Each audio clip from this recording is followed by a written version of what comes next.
রমজানের প্রথম কয়েকদিনে অনেক রোজাদারই ইফতারের পর শরীর ভারী হয়ে পড়া, চোখে ঘুম এবং পেটে অস্বস্তি অনুভব করেন।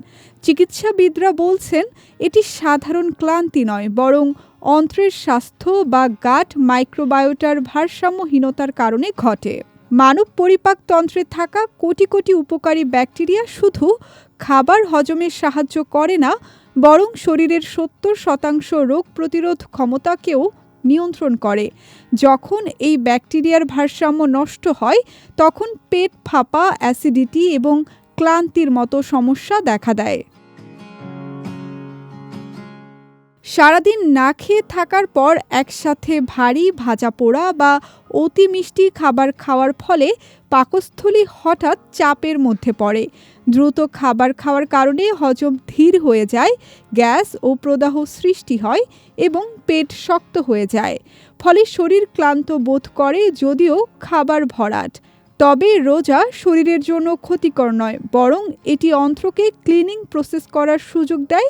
জমে থাকা খাদ্য কণা ও অপ্রয়োজনীয় ব্যাকটেরিয়া সরিয়ে অন্ত্র নিজেকে পুনরায় সতেজ করে। রোজাদারদের জন্য চিকিৎসাবিদরা কিছু সহজ ও কার্যকর উপায় সুপারিশ করেছেন। ইফতারের শুরুতে খেজুর ও পানি দিয়ে ধীরে ধীরে খাবার শুরু করা উচিত। হালকা স্যুপ, ফল বা আঁশযুক্ত খাবার বেছে নেওয়া ভালো। ভারী ভাজা পোড়া এড়িয়ে চলুন।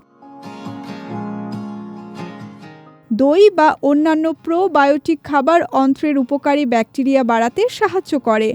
সাহরিতে পর্যাপ্ত পানি এবং শাকসবজি বা লাল চালের মতো আঁশযুক্ত খাবার গ্রহণ করুন। এছাড়া মনোযোগ দিয়ে খাবার ভালোভাবে চিবিয়ে খাও হজমের সমস্যা অনেক কমায়।